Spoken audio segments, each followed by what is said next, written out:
నమస్తే, welcome to TG5 news. నేను రాణి. ముందుగా బులెటిన్ లో హెడ్లైన్స్ చూద్దాం. రైతుల మహాగర్జన సభ వాయిదా. మే 30న కరీంనగర్ లో నిర్వహణ. ఫీజు రియంబర్స్మెంట్ బకాయిలపై ఆర్ కృష్ణయ్య ఆగ్రహం, ఆందోళన, హెచ్చరిక.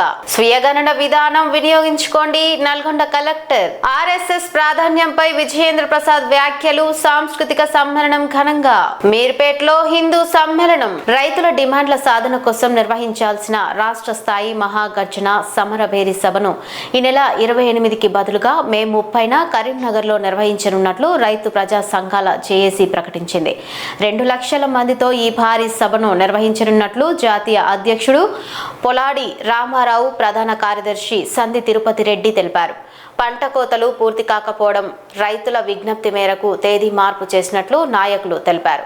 ధాన్యం కొనుగోళ్లలో అస్తవ్యవస్థలు, రైతు బంధు, రుణమాఫీ, కౌలు రైతుల సమస్యలు, బోనస్ పెన్షన్, ఫీజు రియంబర్స్మెంట్ వంటి పలు డిమాండ్లపై ప్రభుత్వాలను ప్రశ్నించేందుకు ఈ సభ నిర్వహిస్తున్నట్లు చెప్పారు. రైతుల న్యాయమైన హక్కుల కోసం ఈ మహాగర్జన వేదిక అవుతుందని నాయకులు పేర్కొన్నారు. అన్నదాతలకు ఇచ్చిన హామీలను, వివిధ సామాజిక వర్గాలకు, కుల సంఘాలకు ఇచ్చిన హామీలను తక్షణమే అమలు చేయాలన్నటువంటి డిమాండ్తో మేము ఈ నెల 25న రాష్ట్ర స్థాయి రైతుల మహాగర్జన సమరభేరి సభను SRR కాలేజ్ గ్రౌండ్లో నిర్వహించి తలపెట్టిన సమావేశాన్ని అన్ని వర్గాల ప్రజల సూచన మేరకు, విజ్ఞప్తి మేరకు రైతుల వాపతి పండించిన పంటల వాపతి కోతల దశలో ఉండి పూర్తిగా సమయం లోపల వారి విజ్ఞాపన మేరకు మా ప్రజా సంఘాల సూచనలతో మేము ఇక్కడ అందరం వచ్చి ఒక ప్రత్యేక సమావేశమై ఈ 28కి బదులు వచ్చే నెల మే 30న అందరి రైతుల పంట కాలాలు కూడా పూర్తయ్యే కనుక ట్రాన్స్పోర్ట్ కూడా ఎలాంటి ఇబ్బంది ఉండదు కనుక ఉద్యోగాలను నిర్ణయించాలని చెప్పి సభ నిర్వహించాలని చెప్పి నిర్ణయించాం. అందువరకు అందరూ గమనించి ఈ నెల 29 బదులు వచ్చే నెల మే 30న రైతుల మహాగర్జన సమరభేరి సభను SRR కాలేజీ గ్రౌండ్ లోపల లక్షలాది మంది నిర్వహించాలని చెప్పి మేము తీర్మానం చేసాం. కనుక అందరూ సోదరులు గమనించాలి. ప్రభుత్వం కూడా తక్షణమే కూడా ఈ లోపల కూడా సమస్యలు పరిష్కరించాలని చెప్పి మేము ఆశాభావం వ్యక్తం చేస్తున్నాం. అందరూ కూడా దీనికి స్వచ్ఛందంగా కలిసి విజయవంతం చేయాలని ఈ సభకు మేము 30న నిర్వహించే మా రైతు ప్రజా సంఘాల నిర్వహించే భారీ బహిరంగ సభకు సమరభేరి సభకు తెలవని చెప్పి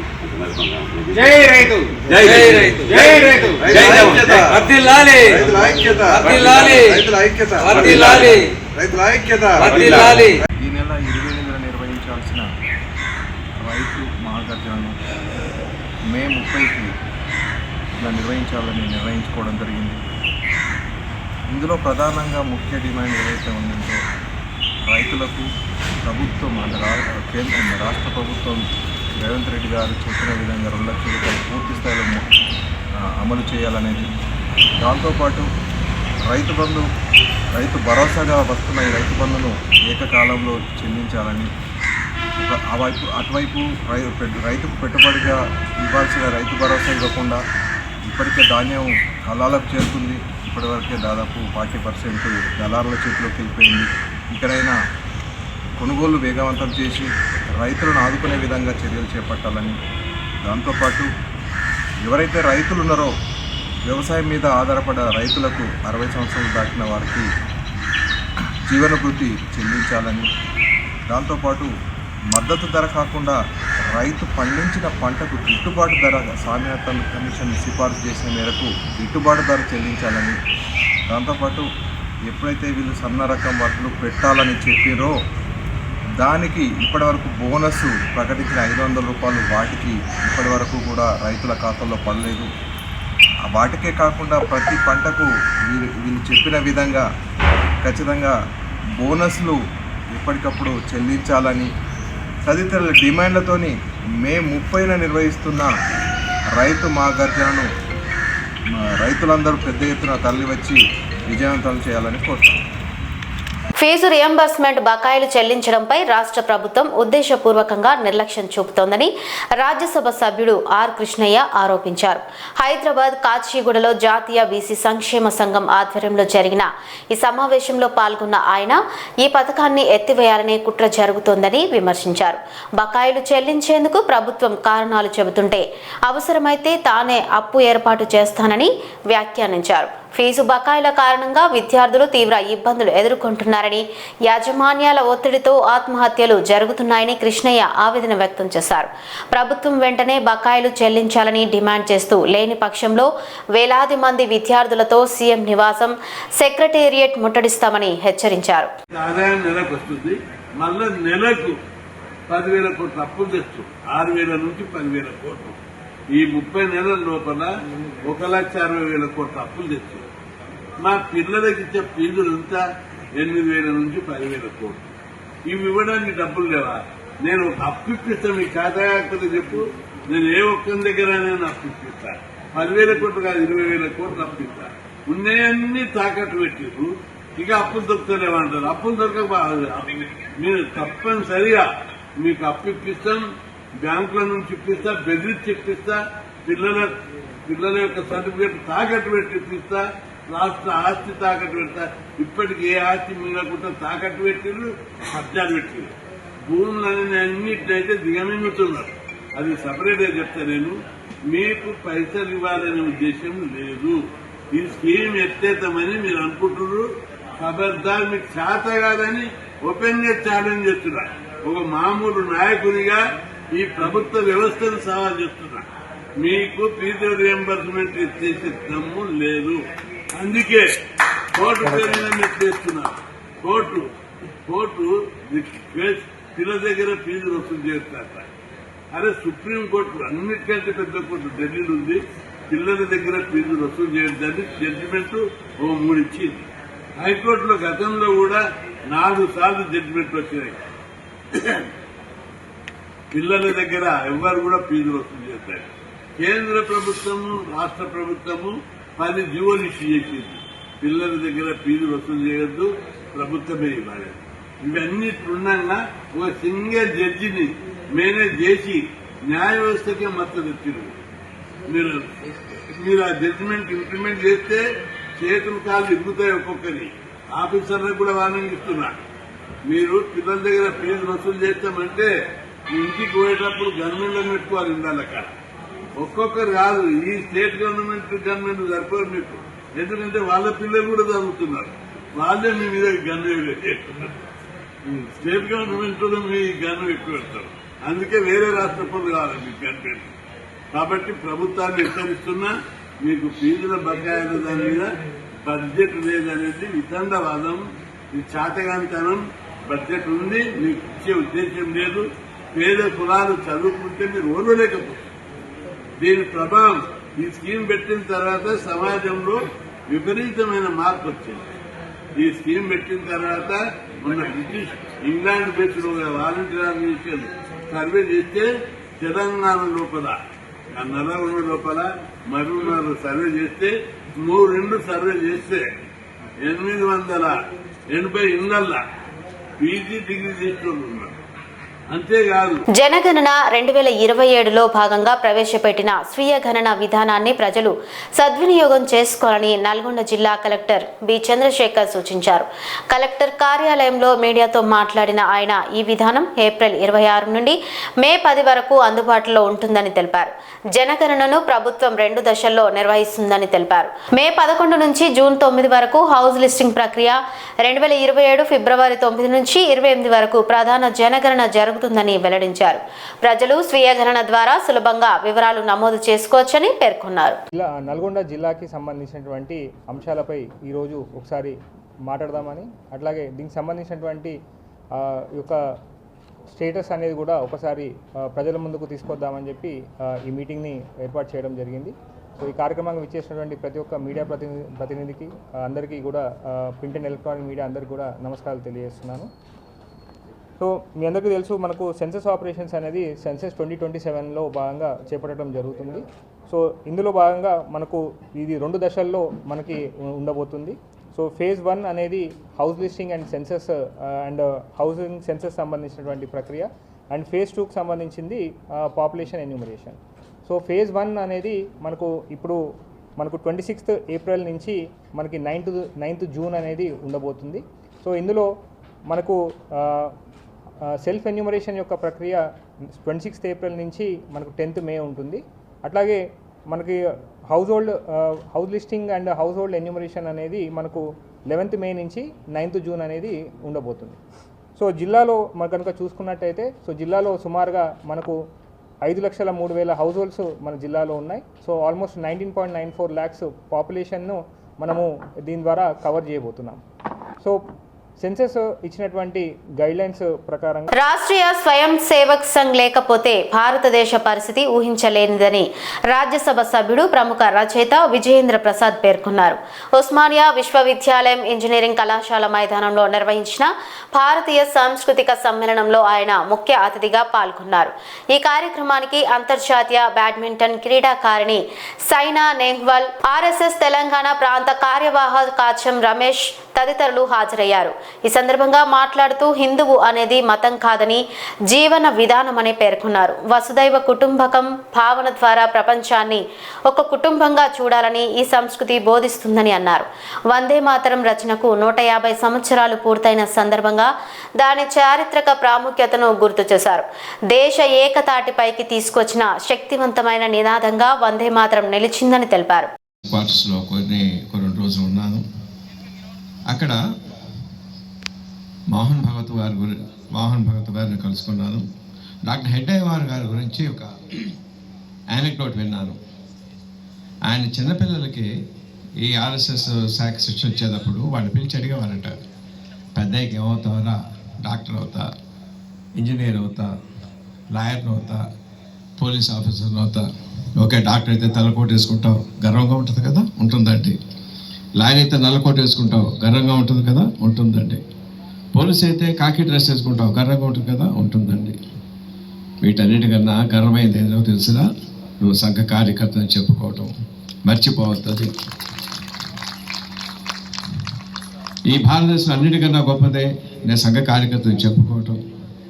అదృష్టం నాకు లేదు, మీకుంది. మిమ్మల్ని చూస్తే అసలు వస్తుంది నాకు. ఈ రాష్ట్రీయ స్వయం సేవక్ సంఘ్ అనేది లేకపోతే ఈ భారతదేశం పరిస్థితి ఎలా ఉంటుందో ఊహించుకోవడానికి కూడా సాధ్యం కాదు. మొక్కలు చెక్కలు అయిపోయి ఉండేది. అటువంటి ఆ సంఘం స్థాపించిన పూజలు డాక్టర్ శ్రీ హెగ్డేవార్ గారికి తల వంచి వినయంగా ప్రణామం చేస్తున్నాను. సంఘ కార్యకర్తలందరికీ ప్రణామం చేస్తున్నాను. భారత్ మాతాకి జై. Thank you. शुरू किया और मुझे पहली बार वो शर्ट मिली जिस पे लिखा हुआ था साइना नेहवाल इंडिया. तो मुझे लगता है वो फीलिंग बहुत ही स्पेशल फीलिंग है. स्पोर्ट्स में उसे हासिल करना बहुत मुश्किल है हमारी कंट्री में. वो टाइम पे जब मेरे पास कोई रोल मॉडल नहीं थे जिनको मैं देख के बोल सकती थी कि मुझे इनकी तरह बनना है, क्योंकि उस टाइम पे इंटरनेशनल लेवल पे इतने सारे प्लेयर्स नहीं थे इंडिया से. और मैं एक सपना लेके चल रही थी कि कुछ अपने देश के लिए करूँगी. मेरी माँ मेरे लिए सोच रही थी कि मैं ओलंपिक्स में मेडल लेके आ सकूँ. और जब आप बिलीव नहीं करेंगे, जब मैं ओलंपिक पोडियम पे खड़ी थी और जब वहाँ पे मैं इतने सारे अपने देशवासियों को देख रही थी कि वो मेरा मैच देख रहे हैं और मैं पोडियम पे ब्रॉन्ज मेडल के साथ खड़ी हूँ और हमारा जो झंडा है वो ऊपर जा रहा है, तो वो फीलिंग मतलब मैं डिस्क्राइब नहीं कर सकती हूँ. इतना स्पेशल फीलिंग होता है.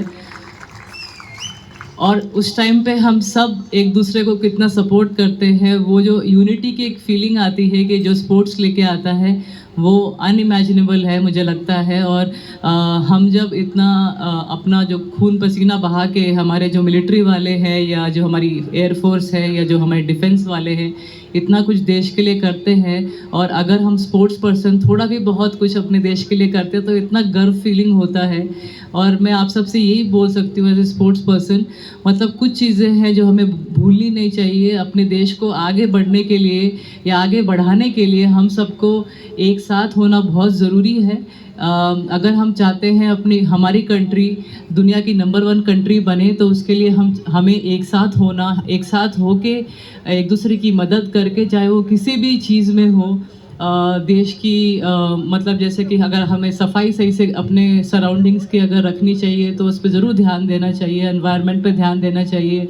अपने बच्चों को अच्छे से संस्कार देना बहुत ज़रूरी है, जो एक्चुअली 10-15 साल पहले मुझे लगता था कि बहुत अच्छा ज़्यादा था, क्योंकि हमारी जो मम्मी है वो हाउसवाइफ हुआ करती थी। आजकल की लड़कियां पढ़ाई करती हैं, आगे बढ़ती हैं, मुझे पता है बहुत काम रहता है, लेकिन जो संस्कार है हमारे वो हमें भूलने नहीं चाहिए। हमारा जो कल्चर है हमें वो भूलने नहीं चाहिए। अगर हम अपने बच्चों को सही से सिखाएं कि कैसे बड़ों का आदर करना है, अपने टीचर्स का, पेरेंट्स का, गुरु का आदर करना है, वो बहुत ज़रूरी है। उससे बहुत कुछ सीखते हैं बच्चे, और वो भी आने वाली जनरेशन है। मैं ये समझती हूँ कि हम फ़ोन पे बहुत टाइम रहते हैं, फ़ोन हमें बहुत अट्रैक्ट करता है, बहुत ज़्यादा उसमें चीज़ें आ गई हैं जो डिस्ट्रैक्शन की हैं।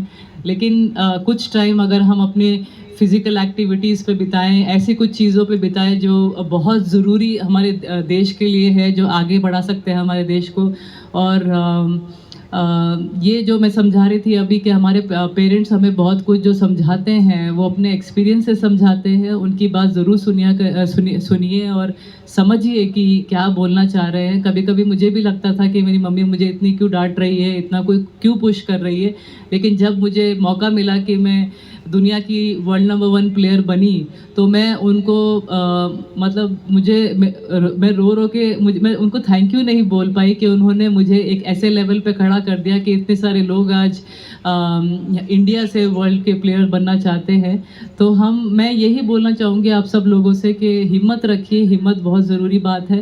రంగారెడ్డి జిల్లా మహేశ్వరం నియోజకవర్గం బడంగ్పేట్ సర్కిల్ పరిధిలోని మేర్పేటలో హిందూ సమ్మేళనం ఘనంగా నిర్వహించారు. ఈ కార్యక్రమానికి ముఖ్య అతిథిగా హాజరైన శ్రీ శ్రీ శంకర్ స్వామీజీ హిందూ ధర్మం ప్రపంచానికి మార్గదర్శకమైన గొప్ప సంస్కృతి అని పేర్కొన్నారు. ధర్మం, నీతి, ఆచారం, కుటుంబ విలువలు సమాజానికి పునాదులని స్వామీజీ తెలిపారు.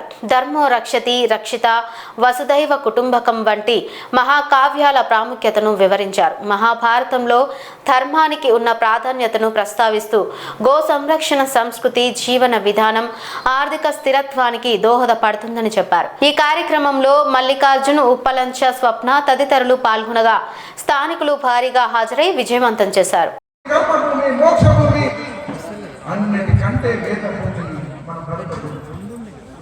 మరి ఈ భూమి ఎందుకు గొప్పదంటే ప్రపంచం మనము రామచంద్ర నడుస్తున్నప్పుడు ప్రపంచానికి అన్న భిక్ష పెట్టినటువంటి దేశం నా భారతదేశం.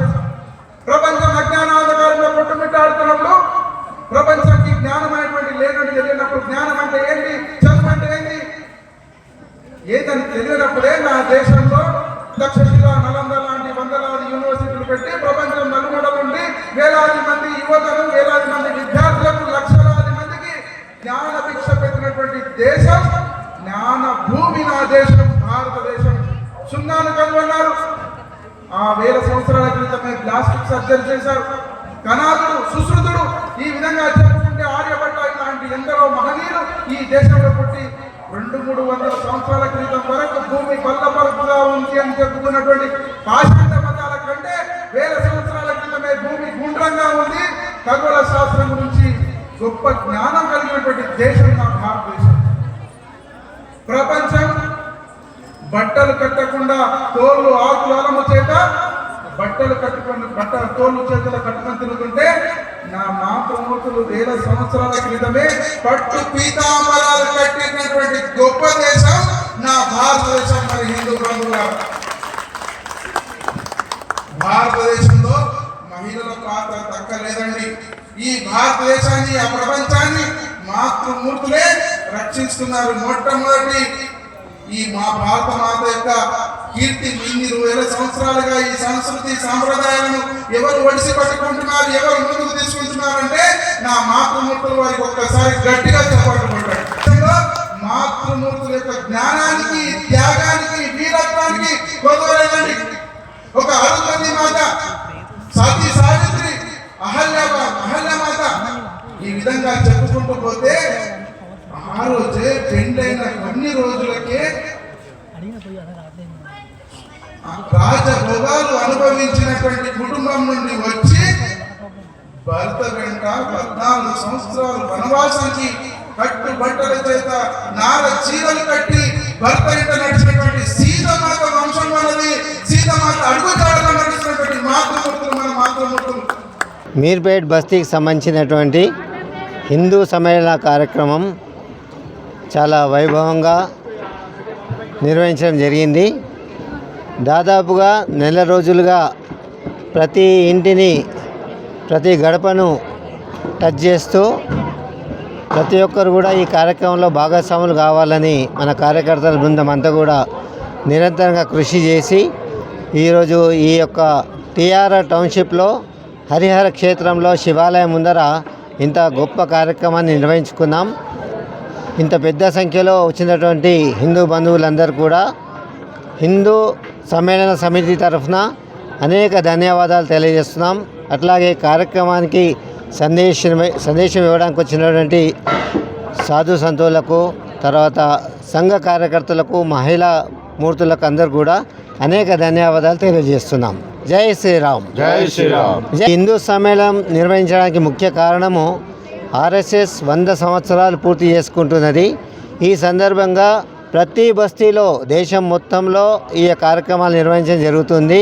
కనుక ఇట్లాంటి కార్యక్రమాల్లో హిందూ బంధువులందరూ కూడా పాల్గొని హిందూ సమాజం యొక్క సంఘటనకు పాల్పడాలని అందరి తరఫున మేము సవినయంగా మనవి చేస్తున్నాం. బులెటిన్ ముగించే ముందు హెడ్లైన్స్ మరోసారి చూద్దాం. రైతుల మహాగర్జన సభ వాయిదా, మే 30న కరీంనగర్లో నిర్వహణ. ఫీజు రియంబర్స్మెంట్ బకాయిలపై ఆర్ కృష్ణయ్య ఆగ్రహం, ఆందోళన హెచ్చరిక. స్వీయ గణన విధానం వినియోగించుకోండి, నల్గొండ కలెక్టర్. ఆర్ఎస్ఎస్ ప్రాధాన్యంపై విజయేంద్ర ప్రసాద్ వ్యాఖ్యలు. సాంస్కృతిక సమ్మేళనం ఘనంగా. మీర్పేటలో హిందూ సమ్మేళనం. ఇవి ఇప్పటివరకు ఉన్న అప్డేట్స్. మరిన్ని అప్డేట్స్ కోసం చూస్తూనే ఉండండి TG5 News.